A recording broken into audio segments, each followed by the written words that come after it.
সাবেক প্রধান নির্বাচন কমিশনার কে এম নুরুল হুদাকে তার উত্তরার বাসা থেকে ধরে নিয়ে গলায় জুতার মালা পরিয়ে ভিডিও করার পর পুলিশে দেয়া হয়েছে। পরে সেখান থেকে সাবেক এই প্রধান নির্বাচন কমিশনারকে গ্রেপ্তার দেখিয়ে নিয়ে যাওয়া হয়েছে ডিবি হেফাজতে।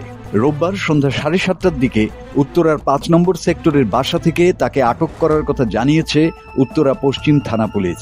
রোববার দুপুরে ঢাকার শেরেবাংলা নগর থানায় দায়ের করা একটি মামলায় সাবেক সিইসি মোহাম্মদ হুদাকে গ্রেপ্তার দেখানো হয়েছে। এদিন দুপুরে রাজধানীর শেরেবাংলা নগর থানায় সাবেক 3 জন সিইসি সহ 24 জনের বিরুদ্ধে মামলা করে বিএনপি।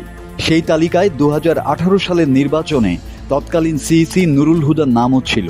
বিএনপির নির্বাহী কমিটির সদস্য মোহাম্মদ সালাউদ্দিন খানের নেতৃত্বে 5 সদস্যের প্রতিনিধি দল রোববার সকালে থানায় এই মামলার অভিযোগপত্র দেন।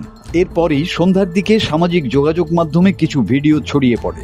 তাতে সাবেক সিইসি নুরুল হুদাকে জুতার মালা পরিয়ে ও ডিম ছুঁড়ে মারতে দেখা যায় একদল লোককে। ক্ষমতাচ্যুত আওয়ামী লীগ সরকারের আমলে সাবেক আমলা নুরুল হুদা 2017 সালের ফেব্রুয়ারিতে প্রধান নির্বাচন কমিশনার হিসেবে দায়িত্ব নিয়েছিলেন। তার দায়িত্ব পালনকালে 2018 সালের একাদশ সংসদ নির্বাচন সহ অসংখ্য স্থানীয় সরকার নির্বাচন নিয়ে ছিল নানা প্রশ্ন, যে কারণে সমালোচিতও ছিলেন তিনি।